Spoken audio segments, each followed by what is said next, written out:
Chapter 6, A Peanut Butter Sandwich. I told you to be careful, scolded Keith when his parents had gone to dress and Ralph had crawled down his arm into his hand. It wasn't my fault the door blew shut. Ralph jumped from the hand to the bedspread. Though Keith was a friendly boy, even a generous one, Ralph still did not like the feel of skin against his paws. It must be terrible to go through life without fur, and such a nuisance, having to wear clothes that have to be washed and drip-dried. Ralph knew all about drip-drying. Many were the drops of water from shirts and slips that he had dodged going in and out of his mouse hole. You didn't have to stay out so long, Keith pointed out as he began to dress. Well, what's the use of having a motorcycle if you can't go tearing around, staying out late? Ralph asked reasonably. You don't have a motorcycle, said Keith. I just let you use mine. And you better be careful. I like that motorcycle, and I don't want anything to happen to it. I'll take care of it, promised Ralph, somewhat chastened. I don't want anything to happen to it either. It's going to be harder to get a chance to ride it now that my mother has seen you, said Keith. She's a terribly good housekeeper, and she's sure to complain about the management. Speaking of breakfast, you people are too tidy, complained Ralph. I'm not getting enough to eat around here. You don't leave any crumbs. I never thought of it, said Keith. What would you like to eat? Ralph was astounded. This was the first time in his life anyone had asked him what he would like to eat. It had always been a question of what he could get his paws on. You mean I have a choice? He asked, incredulous. Sure, said the boy. All I have to do is order it when we go down to breakfast and then bring you some. Ralph had to take time to think.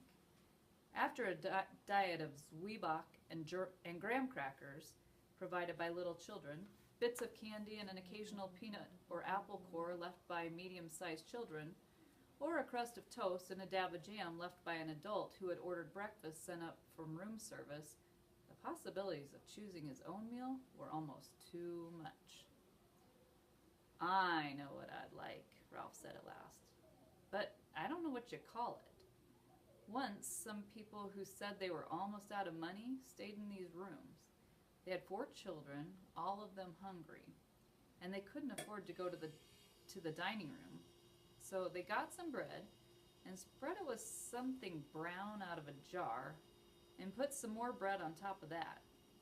They whispered all the time they were eating because they didn't want the maid or bellboy to know they were having a meal in their room.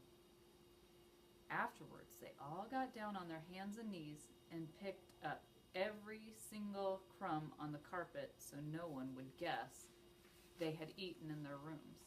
It was a great disappointment. It smelled so good. Like peanuts, only better. The boy laughed. It was a peanut butter sandwich. Sure, I'll bring you a peanut butter sandwich, or part of one. I'll eat part of it myself. It'll be kind of a funny breakfast, but I won't mind that.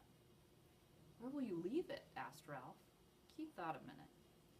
Where do you live? He asked. In the knothole under the window. No kiddin', Keith laughed. That's the hole I poked my finger in last night. I'll say you did, said Ralph. Scared me out of a year's growth. Nobody has ever guessed it's a mouse hole because it's a knothole instead of a chewed hole. I tell you what, said Keith, I'll bring up part of a peanut butter sandwich and poke it through the knothole. Just like room service, Ralph could not have been more pleased with the suggestion. What about the motorcycle? He asked. Where are you going to leave that? In my suitcase, I guess. Oh, come on, pleaded Ralph. Have a heart. Leave it someplace where I can get it while you're out during the day.